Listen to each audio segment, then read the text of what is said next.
Hi there, it's Kevin with GatheringMagic.com with a wrap-up video for our Playing on a Budget, the Shuyun, the Silent Tempest, for our Tiny Leaders deck. This deck performed alright. We did get run over by the human aggro deck, so I think that we need some sort of strategy to combat the aggro. Now, the card that I absolutely did not like in the list was this Paradise Mantle, and the Lotus Petal, I couldn't find one at the store, so we never used it. But I think that it's the right play just to completely cut the two. And this is the list I'd run here. I don't like the sleight of hand, which made the cut. We were using sleight of hand in replace of Frantic Search, but I'm thinking Frantic Search is going to be awesome in the deck because it's going to be a free spell. It does give you card disadvantage, but most likely just going to get rid of like excess lands at that point.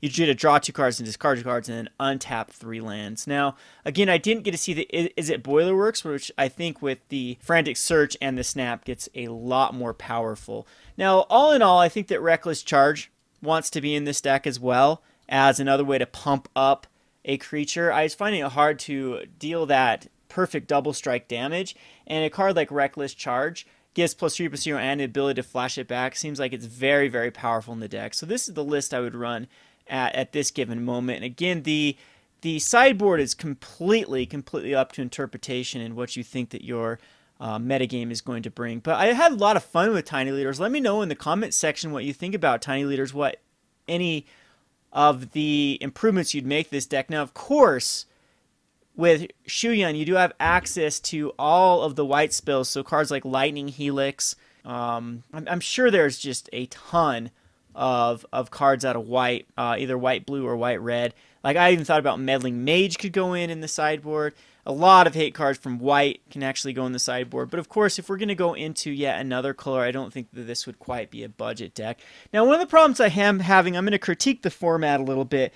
One of the things that I would like to see is I think the variance level is too low at 50 cards. And I think in a commander type strategy, like variance makes the deck a lot more fun. And at 50 cards with a certain amount of legal tutors and a lot of the cantrip blue cards, it's pretty easy to go through your deck and find the pieces you need. So I think that going up to 60 card deck would probably be ideal. I don't know. I'd have to check out and see if 60 cards, and it add a whole nother level of you can use more cards. I think more cards the merrier in commander type decks.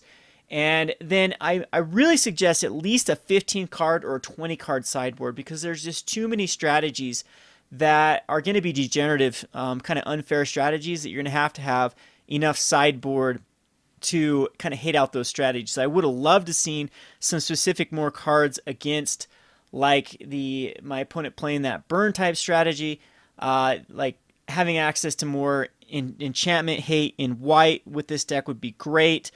I'm certain there's some very, very more competitive decks that I didn't play against that can just completely lock out this strategy, and I want to have answers for that strategy. And I don't think a 10 card sideboard is going to do it. So at least a 15 or a 20 card sideboard. I think they were a little bit hesitant on the sideboard, but in a format, a 1-versus-1 format like Tiny Leaders, you're going to need to have a very diverse sideboard if you're going to be able to compete with all of the degenerative formats. I'd love to see Tiny Leaders actually incorporated into MTGO. I was hoping it was going to be this last update, but still no Tiny Leaders on MTGO. As soon as it is available, I probably will be playing more of the games on my own channel as well on Playing on a Budget for Gathering Magic. But definitely go check out my channel at Rogue Deck Builder. I'm going to be doing a lot more Tiny Leaders if you're interested in the format. It just hits that sweet spot for me.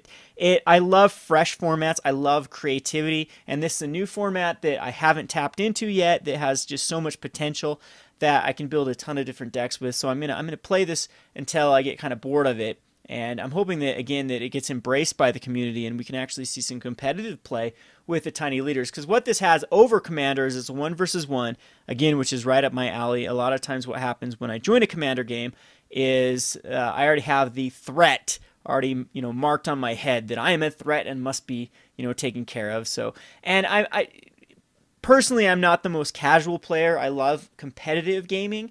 Everything that I've played in the past, like I used to be a competitive StarCraft player or a competitive Dota 2 player, and when I made the transition over to Magic, I naturally just gravitated toward competitive play. So Tiny Leaders I'd love to see with a competitive flair, and I'm sure that people can make a casual version of it where it's not as, combo or aggressive than what I'm sure that we see in the competitive realm. Anyway, let me know what you thought about this video. If you loved it, you hated it, if you think that Tiny Leaders is a waste of time, sure, let me know in the comment section below, and we'll get back to Standard. I just really wanted to showcase the Tiny Leaders decks. I've been wanting to do one for quite a while, and I thought that playing on a budget would be a great venue to do so. What I do love about this is I am involved in a local game store, and new players a lot of times are very intimidated to join Standard and even Commander, because they're going up against people that have been collecting for a while, especially Commander, where the difference in value of decks is huge. Now, the Commander decks that Wizards did come out with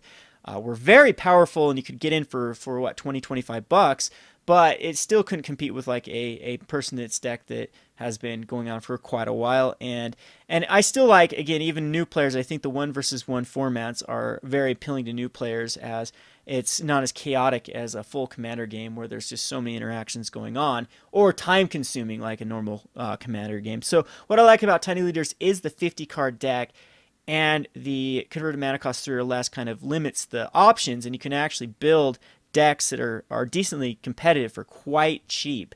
And it's kind of the whole strategy has become very streamlined, and it's easy to build a deck that you can get your feet wet immediately into the format. So as a person that's involved with the game store, I think that it's a great format to try to get new players into Magic. Again, let me know in the comment section below what you feel about the format. This has been Kevin with GatheringMagic.com. Thanks for watching.